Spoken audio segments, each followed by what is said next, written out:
नमस्कार दोस्तों, आपके अपने YouTube चैनल स्टडी विद राज में आप सभी का स्वागत है।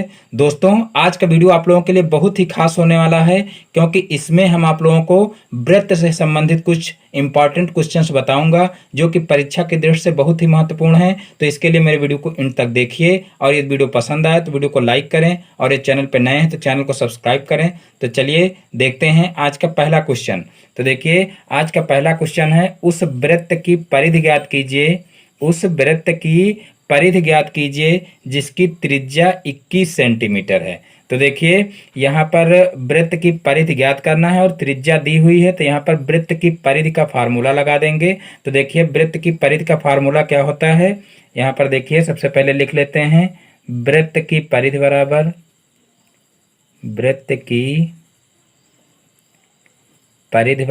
तो देखिए, वृत्त की परिधि का फार्मूला होता है 2πr।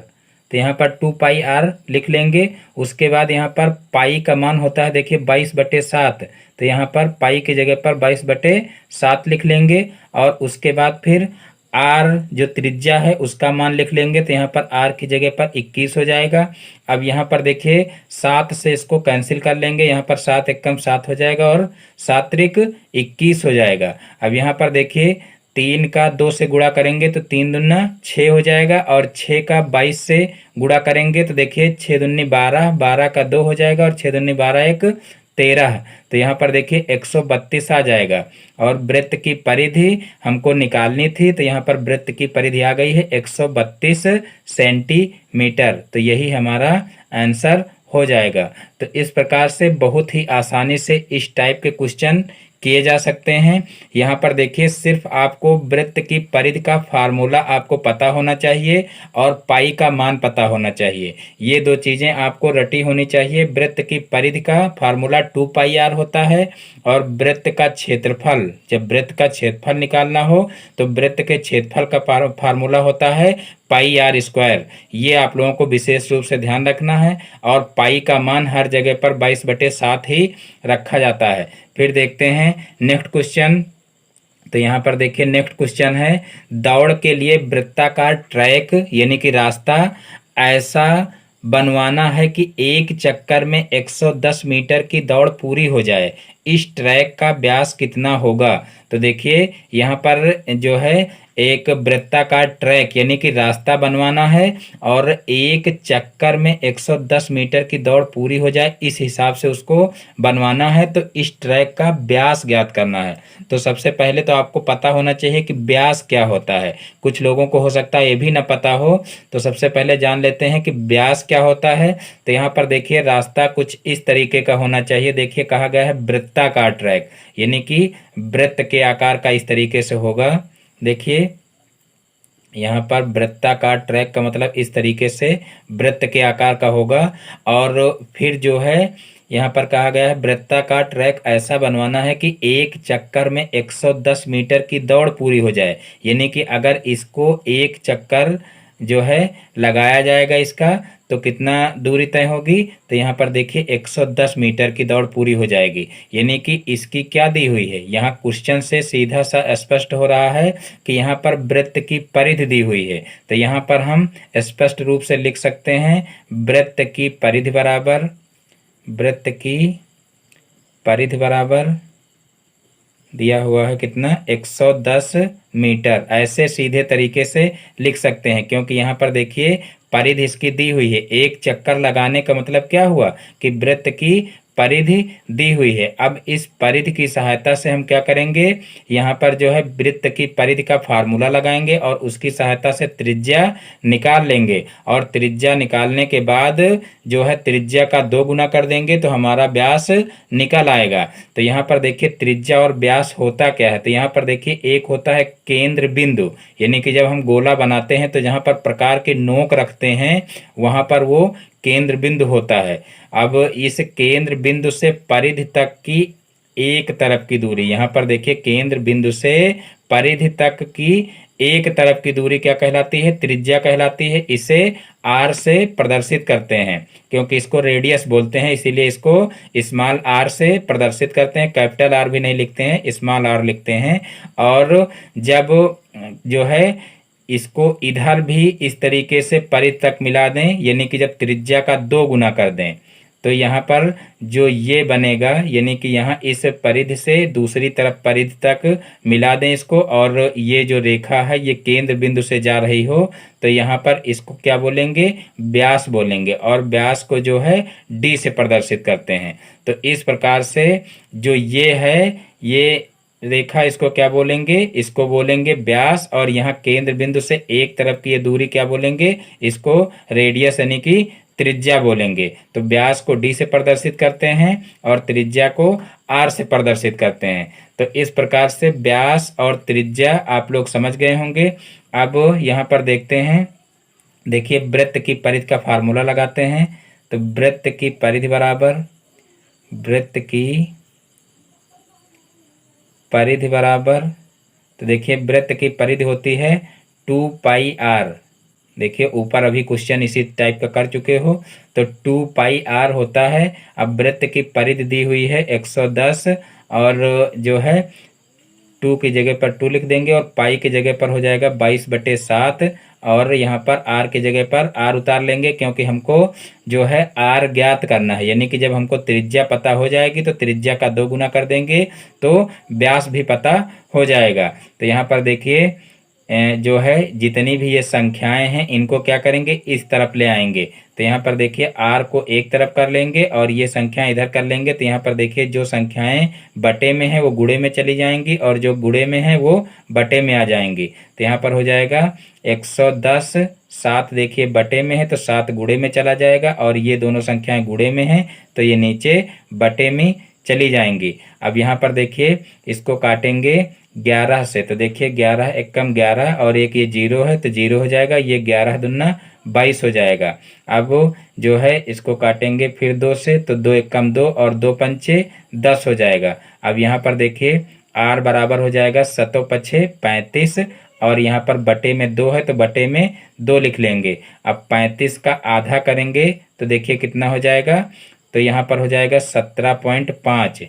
देखिए 17 दूना 34 होता है और 0.5 का मतलब आधा, तो 17.5 जो हो जाएगा तो 17.5 का 2 गुना 35 हो जाएगा। तो इस प्रकार से 35 का आधा 17.5 हो जाएगा। ये निकली रेडियस यानी कि त्रिज्या। अब हमको निकालना क्या है, हमको निकालना है व्यास। तो देखिए व्यास क्या होता है, तो व्यास जिसको डायमीटर बोलते हैं, तो व्यास बराबर फार्मूला लगा दीजिए। यहाँ पर देखिए डी बराबर फार्मूला होता है डायमीटर बराबर 2r, यानी कि 2 रेडियस, यानी कि जो त्रिज्या होती है उसका 2 गुना होता है व्यास। तो यहाँ पर देखिए त्रिज्या का 2 गुना कर देंगे, 2 गुणे 17.5। तो यहाँ पर देखिए कितना हो जाएगा, 17 17 17 दूना 34, और ये 0.5 2 बार होगा तो ये 1 के बराबर हो जाएगा।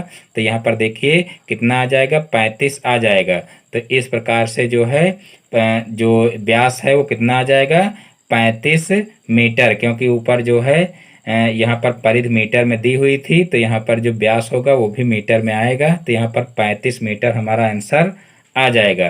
तो इस प्रकार से बहुत ही आसानी से इस टाइप के क्वेश्चन किए जा सकते हैं। देखिए यहाँ पर एक चीज़ आप लोगों को और बता दे रहे हैं, यहाँ पर डायरेक्ट जो है परिधि हमको पता हो गई थी। यहाँ पर देखिए क्वेश्चन से ही स्पष्ट हो गया था कि वृत्त की परिधि यहाँ पर दी हुई है 110 मीटर। तो यहाँ पर डायरेक्ट हमको देखिए व्यास निकालना था, तो इसका एक फार्मूला होता है, आप लोग लिख लीजिए। लेकिन यहाँ पर जो है आप लोगों को ये याद होता है फार्मूला, और इस तरीके से लगाने में आपको आसानी रहती है, इसलिए हमने इस टाइप से बता दिया।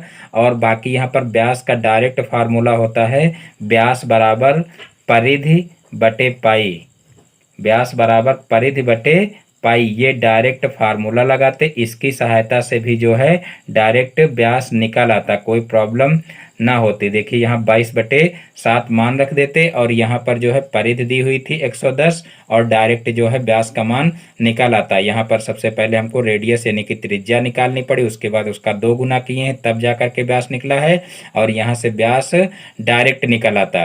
तो चाहें तो आप इस जो है फार्मूले में रख करके हल कर सकते हैं, और चाहें तो इस टाइप से भी क्वेश्चन को लगा सकते हैं। यानी कि ये आप पहले से पढ़ते हुए आ रहे हो, इसीलिए इस टाइप से बता दिए हैं। वृत्त की परिधि 2πr और इसकी सहायता से त्रिज्या निकाल लिए और त्रिज्या का दो गुना कर दिए, तो यहाँ पर व्यास हमारा निकल आया। और यहाँ पर जो है व्यास का फार्मूला आपको इस तरीके से जो है याद करना पड़ेगा कि व्यास बराबर परिधि बटे पाई होता है। तब यहाँ पर जो है इसमें मान रख के जो है व्यास हम निकाल सकते हैं। तो देखिए अब नेक्स्ट क्वेश्चन देखते हैं। तो देखिए नेक्स्ट क्वेश्चन है, तार के एक टुकड़े को जो 8.9 सेंटीमीटर लंबे तथा 5.4 सेंटीमीटर चौड़े आयत के रूप में था, नई आकृति प्रदान कर एक वृत्त के रूप में मोड़ा जाता है। इस वृत्त की त्रिज्या ज्ञात कीजिए। ये भी बहुत आसान क्वेश्चन है। देखिए इसको कैसे करेंगे। यहाँ पर क्वेश्चन को एक बार समझने की कोशिश करिए।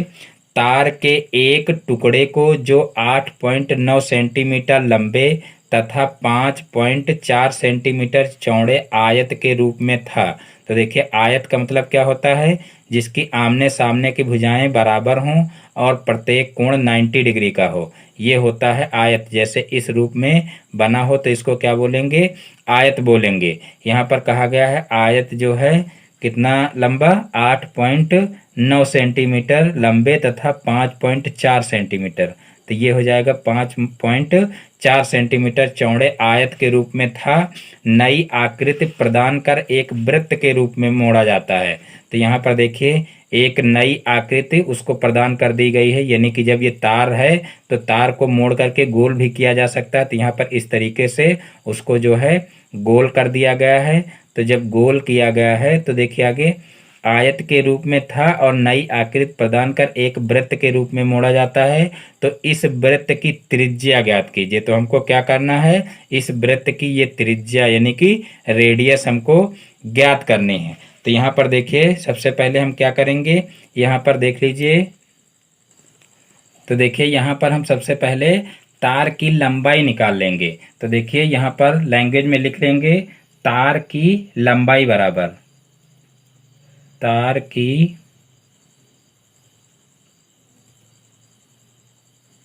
लंबाई बराबर।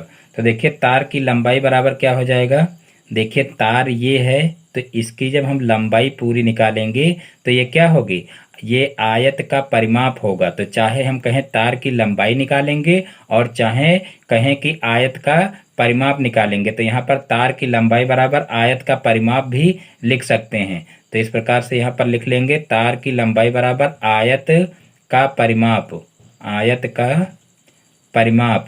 अब आयत के परिमाप का फार्मूला लगा देंगे। तो देखिए आयत के परिमाप का फार्मूला क्या होता है, 2 लंबाई प्लस चौड़ाई होता है, 2 लंबाई प्लस चौड़ाई। ये फार्मूला सभी लोग याद कर लें जिनको ना याद हो, क्योंकि बहुत ही महत्वपूर्ण फार्मूला है।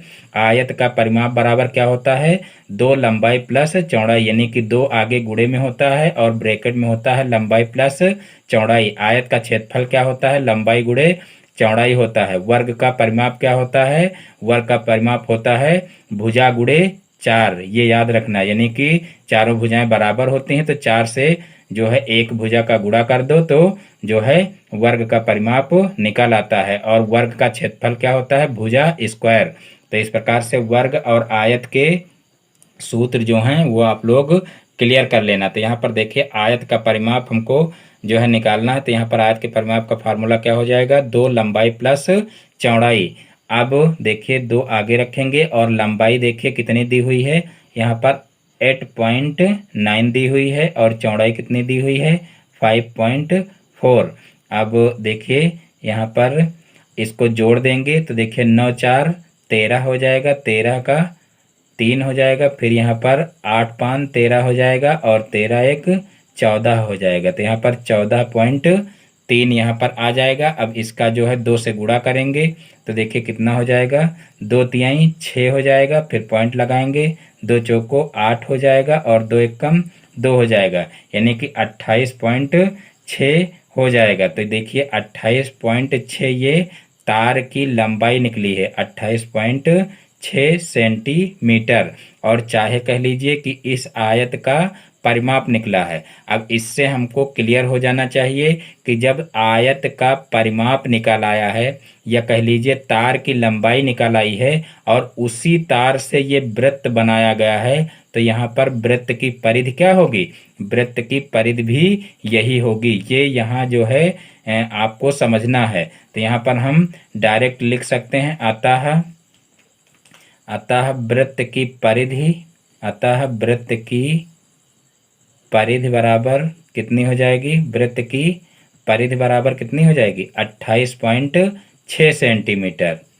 क्योंकि जब जो है तार की लंबाई निकल आई है, यानी कि आयत का परिमाप निकल आया है, और इसी तार को मोड़ करके हम वृत्त को बना रहे हैं, तो वृत्त की भी परिधि कितनी हो जाएगी? 28.6 सेंटीमीटर हो जाएगी। अब यहाँ पर वृत्त की परिधि का फार्मूला लगाएंगे, क्योंकि हमको वृत्त की त्रिज्या ज्ञात करनी है। तो यहाँ पर वृत्त की परिधि का फार्मूला लगाएंगे 2πr, और यहाँ पर देखिए वृत्त की परिधि दी गई है, उसको लिख लेंगे 28.6। अब यहाँ पर देखिए आर को हम इधर ही रखेंगे, और यहाँ पर जो है 2π को इधर भेज देंगे, तो यहाँ पर देखिए 28.6 हो जाएगा। और उसके बाद फिर देखिए उसके बाद क्या करेंगे, यहाँ पर देखिए 2 को इधर भेजे, 2 इधर गुणा कर रहा तो इधर जाएगा तो भाग करेगा, और यहाँ पर पाई का मान लीजिए यहाँ पर 22/7 रख देते, तो ये उधर संख्याएं पलट जाती, तो यहाँ पर हो जाता 7/22। अब यहाँ पर देखिए क्या करेंगे, अब यहाँ पर हम भाग करके इनको सरल कर लेंगे। तो यहाँ पर सबसे पहले हम 2 से इसको कैंसिल करेंगे, तो देखिए कितना हो जाएगा, 2 एकम 2, 2 चौको 8, और 2 तिहाई 6, तो यहाँ पर 14.3 आ जाएगा। अब आगे देखिए क्या करेंगे, अब इनका आगे गुणा कर लेंगे। तो यहाँ पर देखिए इसको और थोड़ा सा सरल कर लेंगे। यहाँ पर देखिए ये अभी 11 से कैंसिल हो सकता है, तो यहाँ पर देखिए 11 दूना 22 हो जाएगा, और यहाँ पर 11 एकम 11 हो जाएगा, और फिर यहाँ पर बचेगा 3, और यहाँ पर भी 3 है, पॉइंट लगाएंगे सबसे पहले, और उसके बाद फिर 13 33 हो जाएगा। अब यहाँ पॉइंट देखिए यहाँ पर 1.3 बच रहा है, और यहाँ पर गुणे में 7 बच रहा है, तो यहाँ पर 13 सते 91 हो जाएगा। और देखिए एक अंक देखिए मेमोरी फुल हो जाने की वजह से जो है थोड़ा सा यहाँ जो है वीडियो रिकॉर्ड नहीं हो पाया है, तो इसको पुनः देख लेते हैं। यहाँ से देखिए काटने के बाद आया है 1.3, और नीचे देखिए गुणे में है 7, तो यहाँ पर 7 का 1.3 से मल्टीप्लाई कर लेंगे, और उसके बाद बटे में 2 है तो 2 लिख लेंगे। तो यहाँ पर देखिए 7 त्रिक 21, 21 का 1 हो गया, और 7 एकम 7 और 2 9 हो गया। तो यहाँ पर देखिए 9.1 हो गया, और यहाँ पर बटे में 2 है, तो 2 से इसको भाग करेंगे, तो 2 चौको 8 हो जाएगा, और फिर यहाँ पर बचा 1, फिर यहाँ पर हो जाएगा 11, 1 उतारेंगे तो, और उसके पहले यहाँ पर हम पॉइंट लगा देंगे, और फिर यहाँ पर देखिए 2 पंचे 10, फिर यहाँ पर 1 बचा, और फिर जो है पॉइंट लगा हुआ है, तो यहाँ पर फिर 0 बढ़ाएंगे, फिर 2 पंचे 10 हो जाएगा। तो इस प्रकार से 4.55 सेंटीमीटर आंसर हमारा आ जाएगा। अब देखते हैं नेक्स्ट क्वेश्चन। तो देखिए यहाँ पर नेक्स्ट क्वेश्चन देखते हैं, क्वेश्चन नंबर 4। घास के मैदान में एक खूंटे से बंधी एक गाय 10.5 मीटर दूरी तक घास चर सकती है, वह कितने क्षेत्रफल की घास चर सकती है? पुनः एक बार क्वेश्चन को पढ़ लेते हैं। घास के मैदान में एक खूंटे से बंधी गाय 10.5 मीटर दूरी तक घास चर सकती है, यानी कि यहाँ पर जो ये दूरी है, यानी कि जो गाय बंधी हुई है, तो रस्सी की जो दूरी है वो क्या दी हुई है? 10.5 सेंटीमीटर, और 10.5 मीटर, और ये इसी के जो है इस हिसाब से जो है चल रही कि देखिए वृत्ताकार इस तरीके से, क्योंकि खूंटे से बंधी है तो ये वृत्ताकार ऐसे चरेगी। तो हमको क्या करना है, घास के मैदान में खूंटे से बंधी गाय 10.5 मीटर दूरी तक घास चर सकती है, वह कितने क्षेत्रफल की घास चर सकती है, यानी कि हमको इस वृत्त का क्षेत्रफल निकालना है। तो देखिए ये मान लीजिए यहाँ पर खूंटी गड़ी हुई है, और इसी खूंटे से ये बंधी हुई है, तो यहाँ पर इस रस्सी की लंबाई जो है वो कितनी है? 10.5, या कह लीजिए वृत्त की त्रिज्या क्या है? 10.5 मीटर है। और इसी के जो है चारों तरफ ये घूम करके समझ लीजिए घास चर सकती है। तो हमको क्या करना है, जितने भाग की वो घास चर सकती है उतने का हमको क्षेत्रफल निकालना है। तो कुल मिला के कह लीजिए कि इस जो ये वृत्त बना हुआ है, इसी वृत्त का हमको क्षेत्रफल निकालना है। तो देखिए हम क्या करेंगे, सबसे पहले हम लिख लेंगे कि गाय, देखिए यहाँ पर लिख लेंगे गाय 10.5 मीटर त्रिज्या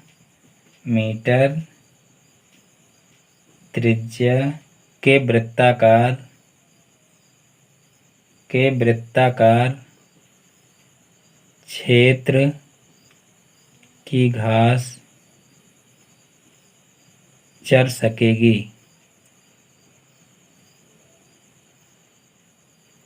जैसा कि यहाँ पर चित्र से स्पष्ट है कि गाय 10.5 मीटर त्रिज्या के वृत्ताकार क्षेत्र की घास चर सकेगी। तो देखिए हमको क्या करना है कि यहाँ पर जो है इस वृत्त का हमको क्षेत्रफल निकालना है। तो देखिए यहाँ पर हमको त्रिज्या पता हो गई है, तो यहाँ पर हम लिख सकते हैं नीचे, देखिए त्रिज्या बराबर कितनी है, तो त्रिज्या हो जाएगी 10.5 मीटर। और उसके बाद फिर हम क्या करेंगे, अब इस वृत्ताकार क्षेत्र का क्षेत्रफल निकाल लेंगे। तो यहाँ पर लिख लेंगे वृत्ताकार क्षेत्र का क्षेत्रफल बराबर, तो देखिए वृत्त का क्षेत्रफल क्या होता है, पाई आर स्क्वायर। तो यहाँ पर पाई आर स्क्वायर का जो है सूत्र लगा देंगे। तो यहाँ पर पाई आर स्क्वायर का सूत्र लगाएंगे तो यहाँ पर देखिए क्या हो जाएगा 22/7, और यहाँ पर देखिए आर स्क्वायर का मतलब यहाँ पर हो जाएगा 10.5 का होल स्क्वायर। अब इसके बाद यहाँ पर देखिए 22/7 हो जाएगा और गुणे 10.5 और गुणे 10.5 हो जाएगा। अब यहाँ से देखिए पॉइंट हटाएंगे तो यहाँ पर हो जाएगा नीचे 1 और फिर यहाँ पर दशमलव के बाद एक संख्या 0 लग जाएगा। इसी तरीके से यहाँ पर भी कर लेंगे। अब देखिए इसको काटेंगे 5 से, तो यहाँ पर 5 दूना 10 और यहाँ पर 5 दूना 10, 5 एकम 5, यहाँ पर भी इसको सरल कर लेंगे तो यहाँ पर भी 21/2 हो जाएगा। अब यहाँ पर देखिए क्या करेंगे, इस 2 से जो है इसको काट लेंगे तो हो जाएगा 11। अब यहाँ पर देखिए 21 है, यहाँ पर 21 है और यहाँ पर 11 है। तो देखिए इसको सरल करेंगे तो अब कितना हो जाएगा, तो देखिए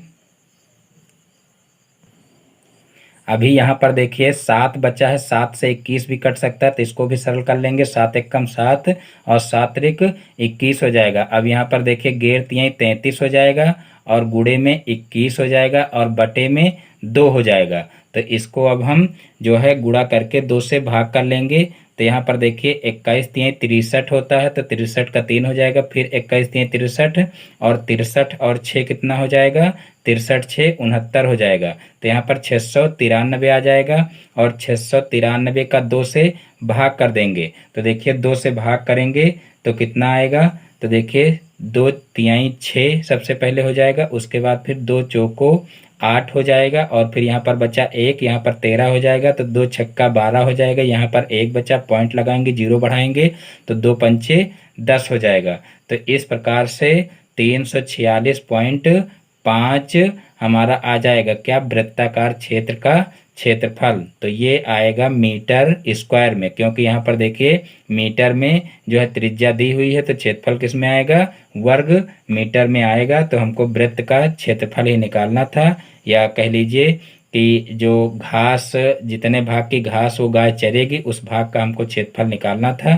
तो वो क्षेत्रफल हमारा आ चुका है, तो यही हमारा क्या हो जाएगा, यही आंसर हो जाएगा।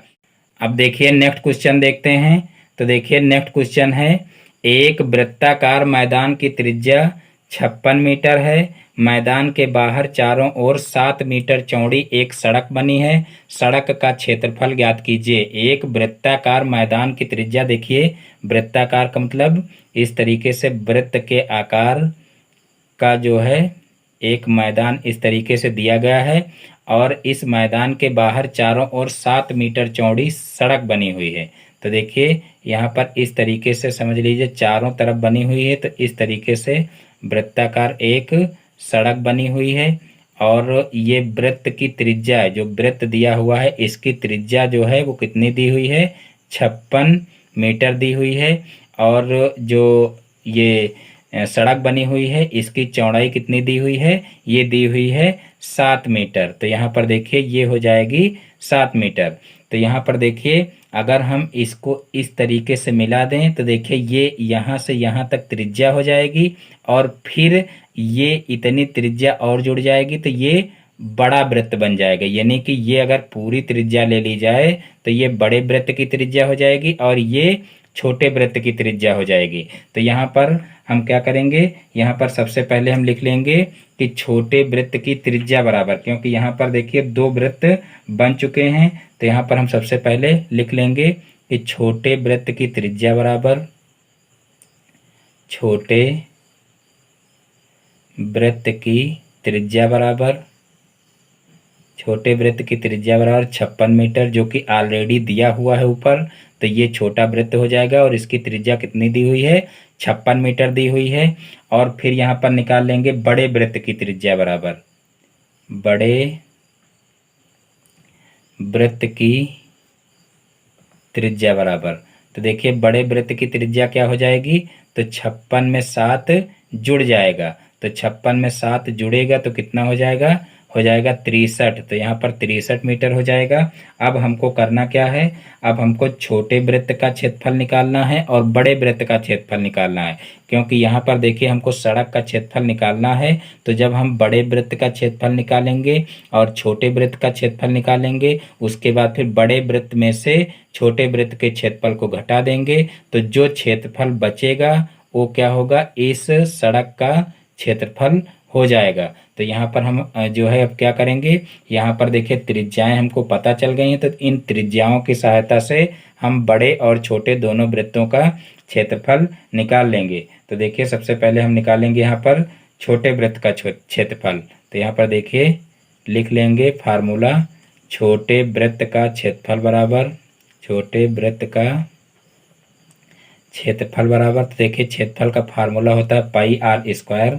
तो यहाँ पर पाई को पाई ही रखिए और आर स्क्वायर का मतलब देखिए क्या हो जाएगा, यहाँ पर छोटे वृत्त की त्रिज्या क्या है, 56 है। तो यहाँ पर 56 का स्क्वायर हो जाएगा, बीच में गुणे का चिन्ह लगा दीजिए और इसको ऐसे ही अभी लिखा रहने दीजिए। फिर यहाँ पर बड़े वृत्त की त्रिज्या निकाल लेंगे। तो बड़े वृत्त की त्रिज्या बराबर, बड़े वृत्त का क्षेत्रफल निकाल रहे हैं यहाँ पर। तो बड़े वृत्त का क्षेत्रफल बराबर क्या हो जाएगा, यहाँ पर भी वही फार्मूला लगा दीजिए पाई आर स्क्वायर। तो यहाँ पर देखिए पाई को पाई ही रहने दीजिए, आर स्क्वायर का मतलब क्या हो जाएगा, यहाँ पर देखिए बड़े वृत्त की त्रिज्या है 63। तो यहाँ पर 63 का स्क्वायर लिख लेंगे, बीच में गुणे का चिन्ह लगा देंगे। अब देखिए हमको क्या करना है, अब हमको सड़क का क्षेत्रफल निकालना है। तो यहाँ पर देखिए छोटे वृत्त का क्षेत्रफल और बड़े वृत्त का क्षेत्रफल निकल चुका है। तो यहाँ पर नीचे लिखेंगे सड़क का क्षेत्रफल बराबर, सड़क का क्षेत्रफल बराबर। तो यहाँ पर जो है लिख लेंगे लैंग्वेज में, बड़े वृत्त का क्षेत्रफल, बड़े वृत्त का क्षेत्रफल माइनस छोटे वृत्त का क्षेत्रफल, माइनस छोटे वृत्त का क्षेत्रफल। तो यहाँ पर देखिए ये हो जाएगा बड़े वृत्त का क्षेत्रफल माइनस छोटे वृत्त का क्षेत्रफल। अब यहाँ पर जो है बड़े वृत्त का क्षेत्रफल देखिए कितना दिया हुआ है, यहाँ पर निकाले हैं हम पाई गुणे 63 का स्क्वायर और बीच में माइनस है तो माइनस लगाएंगे। फिर छोटे वृत्त का क्षेत्रफल कितना निकाले हैं, पाई गुणे 56 का स्क्वायर और यहाँ पर देखिए अब दोनों में से पाई को कॉमन ले लेंगे। तो यहाँ पर बचेगा कितना, देखिए 63 का स्क्वायर और माइनस 56 का स्क्वायर। और यहाँ पर देखिए अब ये एक फार्मूला बन रहा है ए स्क्वायर माइनस बी स्क्वायर। तो यहाँ पर ए स्क्वायर माइनस बी स्क्वायर का फार्मूला लगा देंगे। तो यहाँ पर देखिए क्या हो जाएगा, यहाँ अब चाहें तो पाई का मान रख लें 22/7 और फिर यहाँ पर देखिए ये हो जाएगा एक ब्रैकेट में 63 + 56 और एक में हो जाएगा 63 - 56 यानी कि a+b और a-b वाला फार्मूला लग जाएगा। अब यहाँ पर 22/7 और फिर यहाँ पर देखिए 63 और 56 जुड़ेगा तो कितना हो जाएगा, तो ये 6 3 9 हो जाएगा और फिर 5 और 6 6 5 11 हो जाएगा यानी कि 119 हो जाएगा। फिर यहाँ पर 63 में से 56 जाएगा तो कितना बचेगा, तो ये बचेगा 7, तो यहाँ पर 7 लिख लेंगे। और अब 7 से 7 देखिए ऊपर नीचे कैंसिल हो जाएगा। अब 22 का 119 से गुणा कर लेंगे, तो 22 का 119 से यहाँ पर साइड में देखिए गुणा कर लीजिए तो कितना हो जाएगा, यहाँ पर देखिए 22 का 119 से गुणा करेंगे तो 2 9 18, 18 का 8 हो जाएगा और 2 एकम 2 और 1 3 हो जाएगा और फिर 2 एकम 2 हो जाएगा, यहाँ पर 2 एकम 2 हो जाएगा।